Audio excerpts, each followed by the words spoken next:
welcome back to Collider Mailbag. This is the show where we take all of your questions. We just sit back, go through everything that you guys have submitted. We picked a bunch of them, we talk about it, and it's a lot of fun. I'm really enjoying being part of this show.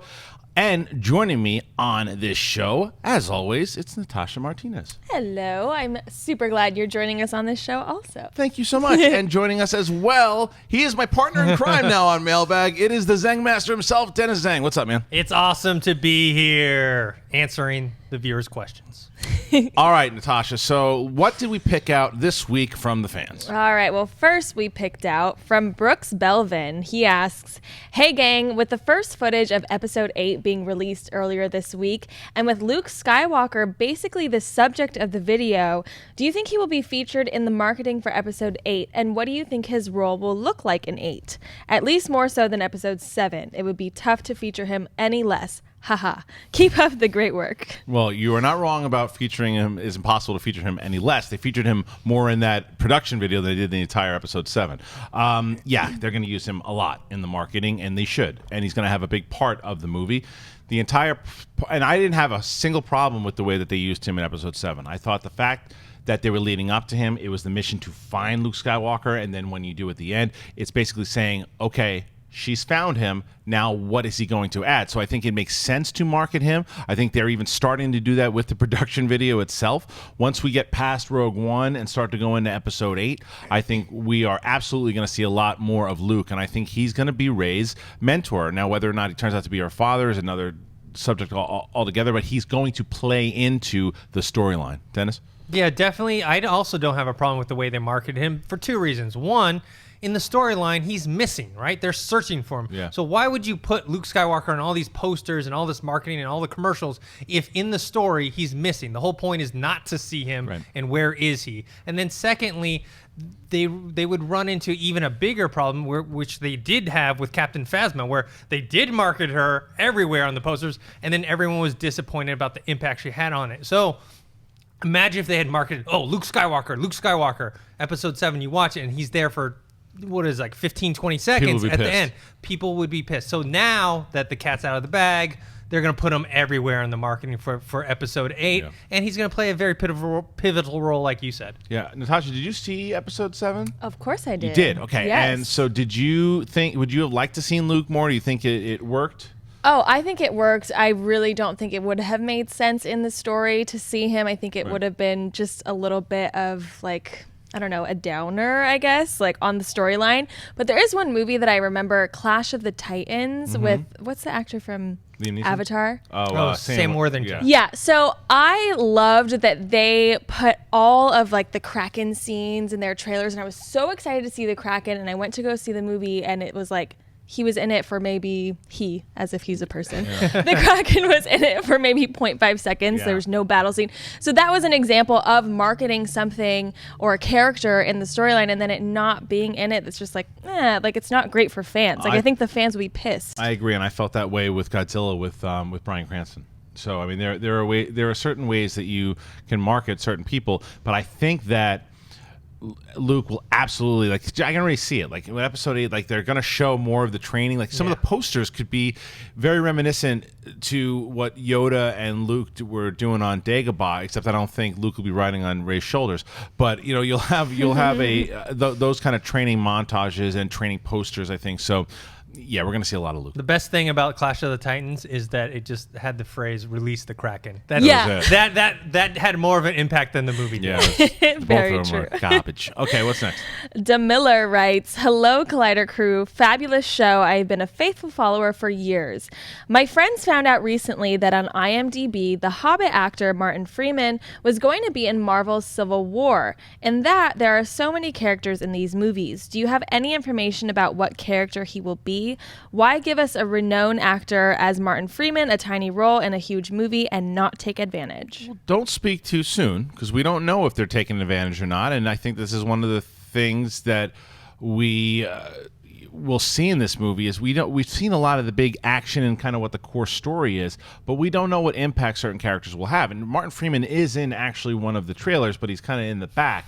And it's when it seems to me they're walking Cap in to have that conversation when General Ross comes in and tells him, your time has come, but it looks like Martin Freeman is with him. It looks like Freeman is going to be one of the people who is opposed to Cap. I think he's going to have a big role in this movie, enough to, when I say big, I mean as an impact to the story. Now, whether or not he's going to have as much screen time as, say, Tony Stark and Captain America and Black Panther, I don't know. But I think his role will impact, and who knows whether or not he's going to carry on into other movies. What do you think, Dennis? I mean, I love Martin Freeman. He was in the original British Office. He's in Sherlock as Watson, and then obviously The Hobbit as Bilbo Baggins. Yeah, I think it's more of a role that you're talking about. I mean, Mark Millar, he kind of hinted out, he's like, look, Martin Freeman's not going to be a superhero. He's not going to have any superpowers, and he's not going to wear any type of costume. So, yeah, I think he's going to be kind of a government official that's there, and maybe he'll provide some comedic relief. I want to see him as a bad guy. Okay. I think that we know that he can play the lovable characters. The guy's really talented, so I want to see him flip it a bit, and I want to see him be bad, and I want to see what he can do, and I don't want to see it just a pure black and white villain. I want to see a guy who maybe thinks he's fighting for the right cause, or maybe because he's on Ross's side, which I assume that he is. To me, that's the guy I want to see. But who do you want to see him play? That's what we're here for. That's why we're taking all of these email questions, because you guys have sent in so many great questions. What do you think about Martin Freeman? Who should he play, and what role do you think he will play? Comment in the section and let us know what you think. Okay, Natasha, what's next? Roderick Kingsley writes, hey guys, just a fun question. Who do you think would win if Jason Bourne, James Bond, and Ethan Hunt all went to war against each other? I know it wouldn't be the popular opinion, but my money is on Hunt. I think his perfect blend of fighting skills, technology, and strategy would give him the edge over the other two agents. Yeah, I don't agree. I love this question, by the way. I love this question. I love this fantasy kind of who do you think would win, and there's not going to be a right answer. This is almost something like where you could like debate it on movie fights or something. But to me, I think that this would be a clear-cut winner, and that would be Jason Bourne. I think Jason Bourne is a wild animal, and I think that no matter what, you can't kill the guy. Now, the other two, obviously you can't, but there's been, in the case of James Bond, there's been so many different actors to play him, so he's needed different actors to keep himself alive. Ethan Hunt is a great choice, man. Ethan Hunt has been a survivor as well too. But Bourne, man, there's just something about that guy, the way that he was kind of trained and what he has gone through, and he just reminds me of like a wild pit bull. So I think that he would win. There is a right answer, and the right answer is Jason Bourne. He is more cold and calculating than the other two. You could have James Bond. He could be like, have a one-night stand or something like that and be caught slipping. And Jason Bourne, he's like more like the monk, He could he doesn't have to, take part in all these other things. And then Ethan Hunt, I think, he's a little reckless, and a lot of times luck plays into his side. True. Yeah. So I think Jason Bourne is the type that would be willing to wait it out to the right opportunity at the right time to take them both out.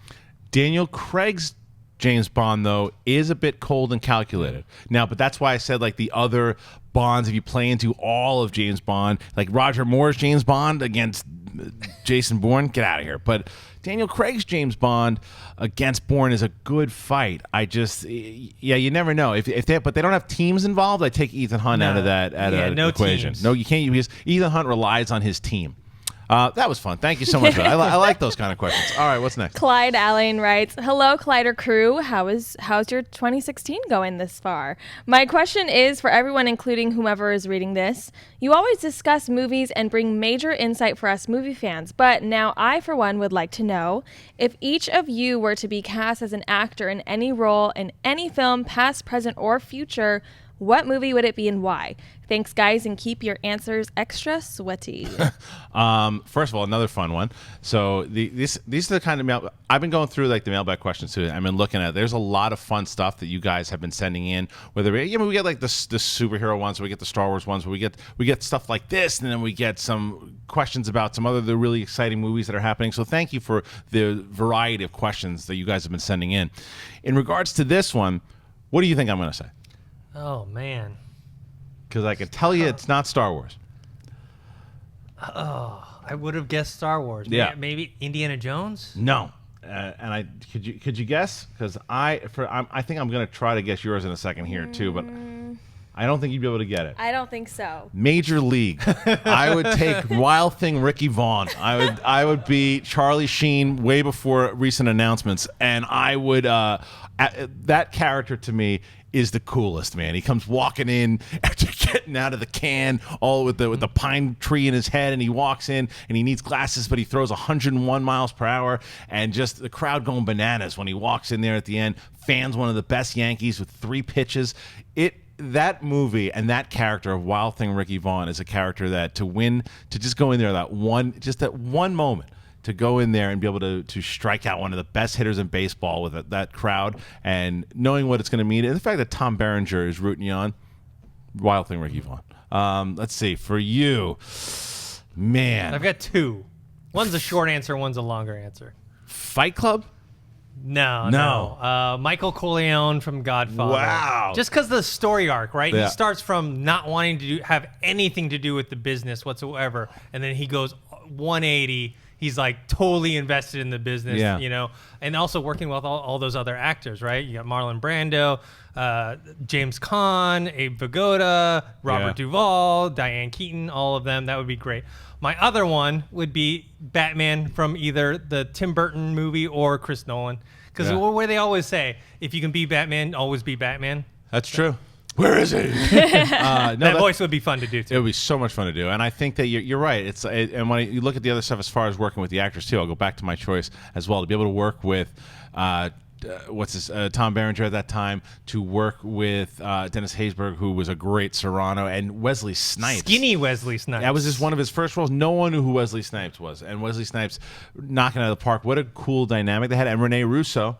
Maybe, man, now I go back. Maybe I want to be Tom Berenger in that movie. But yeah, so overall, it would be somebody in Major League, most likely Ricky Vaughn. How about you, Natasha?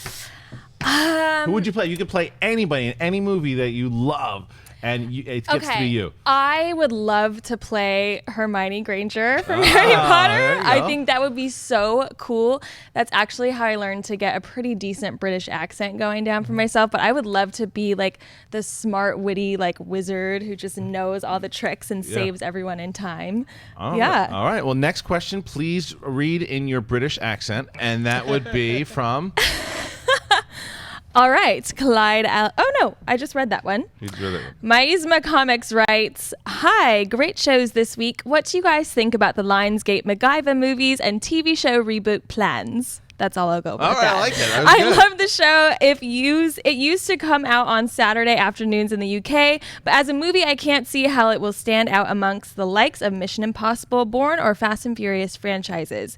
Maybe Street Hawk or Airwolf would be better choices. Thanks. I think MacGyver could work as a movie. I think that the problem that people were looking at is MacGruber. I think that MacGruber, people would be like, is that based off MacGruber? Because it's so old at this point. But I think that it, like anything else, I think that it's a matter of who you cast, who you get to direct it, and what it's going to look like. Because look what happened with Mission Impossible. Mission Impossible was an old TV show that now it's like one of the biggest franchises out there right now. But that's also because you got a big movie star in the lead role, and because it keeps getting fresh with every movie. So it really is a case by case basis thing. If you have a guy that really has a great take on MacGyver and an actor who just brings a different flair to him, I think that could work. I think Airwolf could work as well too. I'm not as familiar with Street Hawk, but I can tell you that to me, people still reference MacGyver like, oh, I'm gonna MacGyver this thing. Like that happens, and I think that element in a movie of watching these cool things that MacGyver can do, I absolutely think MacGyver could work as a film.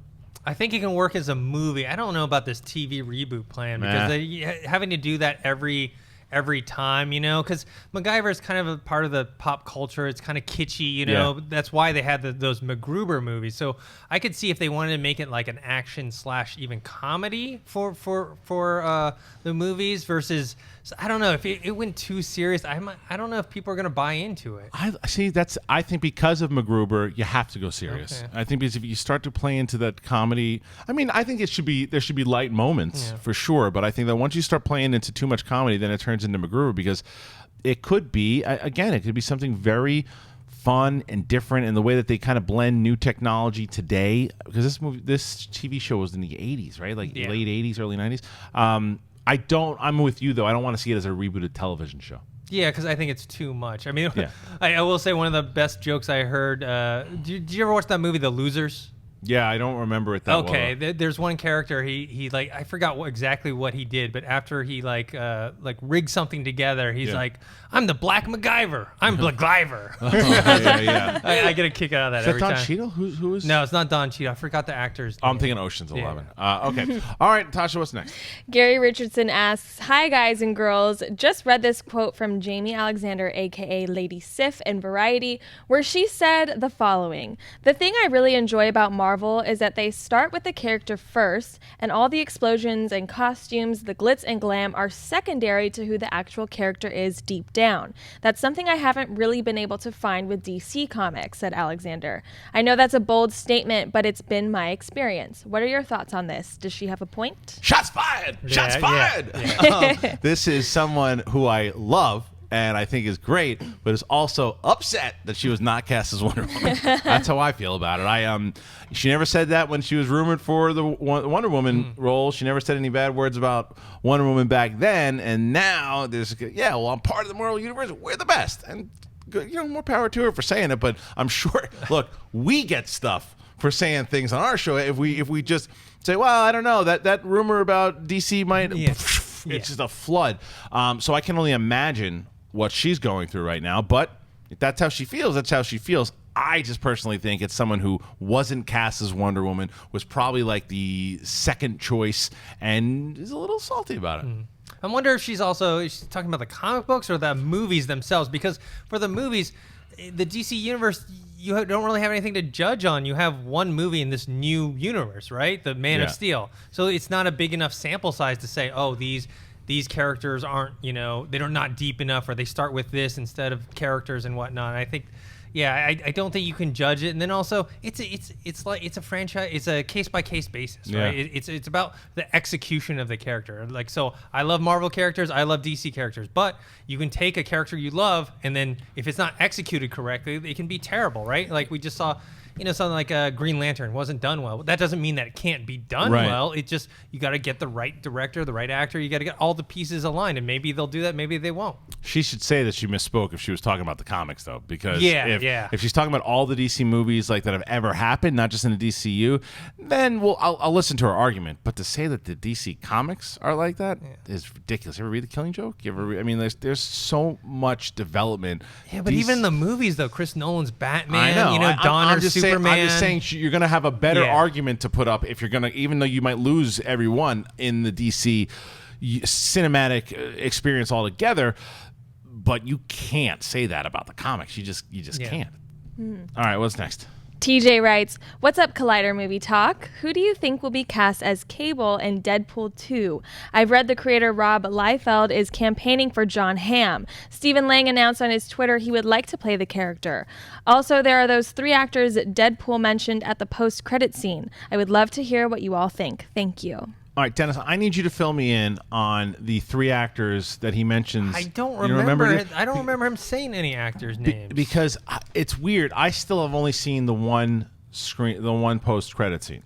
I haven't seen any other. I did see it, and I don't remember. Maybe he did, but I was more concentrated on the fact that he said Cable. Yeah. See, I've only seen it once, and I saw the press screening, so I haven't seen the other scene that everyone's talking about. What I will say is I think Stephen Lang, look-wise, is the best for the role, and he's even campaigning for it. The problem is that he's getting up there in age, and I know that you could do that anyway, but what you have to realize is, let's say that they're going long-term, and they want to make Deadpool and have Cable in the movies for the next 10 years. Starts to get a little risky. I mean, not that the guy's going to die tomorrow, but I mean, he's what, 50? I mean, can we do a check on how old Stephen Lang is? Anybody? Or everyone's like, no, I'm not working here. They're like, we're not listening. Feel like it's mailbag. I'm checking my email right now. What are you talking about? But no, if we can find out how old Stephen Lang is, that'd be great. Because you hear John Hamm, by the way, and when I read that initially, I was like, I don't know, and then I started thinking about it, and I'm like, maybe. I know that the reason why is because Liefeld is the one who's thinking it, and maybe he envisioned it, but I'm still going Lang. I like Stephen Lang. I think he might be a good fit. John Hamm, no, not for me. I think he's a good actor. he doesn't give Cable vibe. Cable is like supposed to be like a seasoned soldier from the future that's seen a bunch of stuff. He's been in a lot of battles, and he's got gray hair. And John Hamm kind of just has those boyish good looks, and I think like we need. Can you rough him up a little bit? Maybe like someone like people have said Ray Stevenson might be good. The only problem with him is he was the Punisher, right. and he's in the Marvel's universe. He's part of the Warriors 3. My choice would be Sean Bean. I think Sean Bean. That's a great call. I think he would be, because he has that look to him, man. and I think he could play that like, oh, he's from the future. He's a soldier. You know what I mean? Has he kicked that accent before? Has he ever? Every time I don't know if he's ever. I don't know. I'm not sure. Stephen Lang is 64. Yeah, that might be a bit old. I mean, Cable is an older guy, but maybe you don't want to be that much older. For one movie, sure. Yeah. But it's just, again, the end term here is like if you got to recast Cable in like 10 years. Yeah. But if you cast someone a little younger, then you don't have to recast him for a bit. Does Josh Brolin work?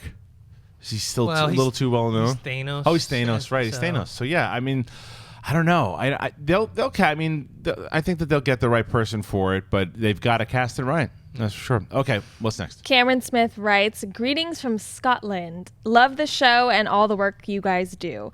I'm just curious what you guys thought about the BAFTA winners from the awards ceremony that took place on Sunday evening here in the UK. After taking a look at the winners, does it make you want to rethink your Oscar predictions? How good of an indicator are the BAFTAs for who might win at the Oscars? Thanks, and keep up the great work." Dennis, did you see anything in the BAFTA winners that made you say, "Oh, I didn't see that coming," or that you said, "Yeah, I'm gonna"? I think they win. I don't know how big of an indicator they are, but they definitely went with the favorites. They had The Revenant winning Best Picture. They had Inarritu with Best Director. They had Leo Best Actor. Right. Brie Larson as Best Actress. I think Mark Rylance Best Supporting, and what was it? Kate Winslet as Best. Right. So maybe Kate Winslet may not be in the lead, but she won the Golden Globe, so obviously the foreign overseas likes her. Right. That's the only one that jumps out to me, but most of the other ones are kind of the front runners. Yeah, right? I agree. I think that in regards to the one that stood out to me the most, but also understandably why, is Kate Winslet. We're in Best Supporting Actress. It's going to. I'm curious how she's going to do at the Oscars. She's one that I don't have her winning, but I do think that if she does, now I'm not going to be as surprised as I would have been before. No, I was just going to let everyone know we're going to do an Oscar show.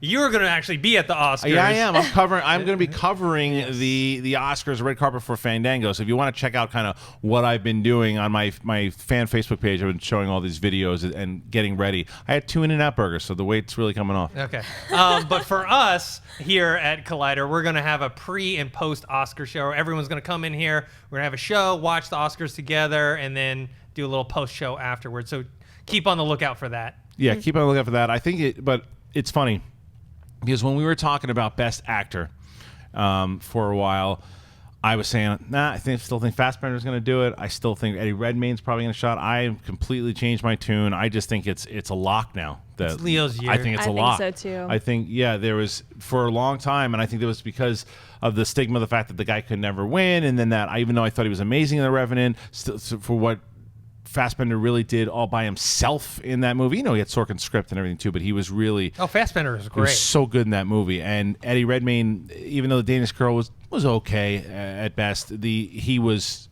great. Although Alicia Vikander to me stole the movie from him. So yeah, I'm watching all these awards go down. It does seem to be Leo's year, and it might be one of those situations, at least like. Martin Scorsese winning for The Departed, right? That's not. I love The Departed, but that's not Martin Scorsese's best movie, right? Right. And it ended up kind of almost like being a lifetime achievement Oscar type of thing. Yes. Maybe that's going to happen with Leo. Yeah, but even if that happens, that happens a lot. What you're saying, I mean, it certainly happened with Denzel Washington for when he won for Training Day. When they probably should have was winning for Hurricane, I think the year before, right? Is that what it was? I forgot the movie. Yeah, because they do that a lot, and I think that this year though, I can understand why they would give it to Leo because he is incredible. He's great in it. Yeah. He's really good. So not that Denzel wasn't great in Training Day, but just if you match up who he was up against, I still think I got to go through it. I think was he up against Hanks? I don't remember. But I was looking at that list recently, going, Well, he probably won for last year. Okay, that is our show this week. It was a lot of fun, and I want to thank all you guys, obviously, for submitting your questions. You can continue to do that. Just go to collidervideo@gmail.com, submit it. We will try to get to it. We will read it. We will pick it, and then we'll read them on the air and discuss it on this very here show. I'd like to thank the panel today. First of all, Dennis Tzeng, where can the good people find you? You guys can find me on Twitter @ThinkHero, on Instagram, dennis.tzeng. And Natasha Martinez, where can they find you? You guys can find me on Instagram at Natasha A. Martinez, and on Twitter at Natasha Alexis. That wasn't a British accent. That wasn't a British That was accent. not a British accent. And for me, I will be doing my Gary Busey impression into a mirror later on.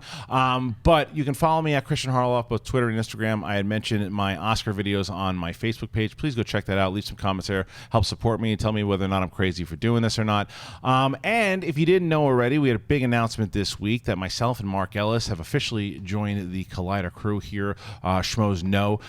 We're going to be having our main show that will be returning sometime in March. We also have the Ultimate Schmoedown game show, which we already have some smack talk going on there. John Roca on the show yesterday. Legendary outro on Friday. What'd you think about that? Oh, it was hilarious. I loved it. You loved it? Natasha, I'm going to make it my ringtone. You loved it? I loved it. It had me in tears. Like the Bad Boys.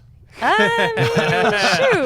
I'll tell you what though, man. Like that, so that's the kind of stuff that we're going to be dealing with the Schmoedown, with the game shows. That there's going to be movie trivia every week, and you got to have these battles. Now you know Mance and you know Roca pretty well too, and you've seen them compete in Schmoedowns before. Who's your pick to win between Roca and Mance? Even though I love Roca, I love the outro he gave.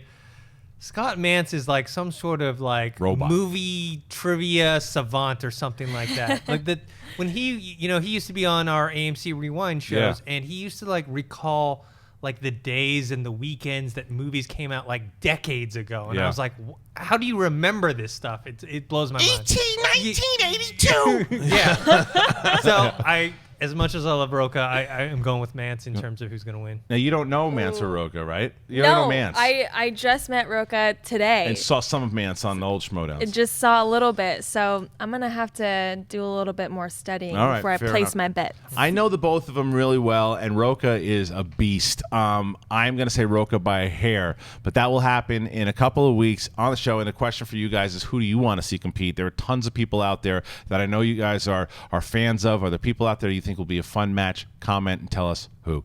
Thanks again for joining us on Mailbag. Make sure if you watched this episode today, we got another one tomorrow, taking all your questions here on Collider Mailbag. Join us once again. Great. Hey guys, if you like this video, click the thumbs up button. Also, make sure you subscribe to our YouTube channel. It'll help you stay up to date with everything we've got going on here at Collider.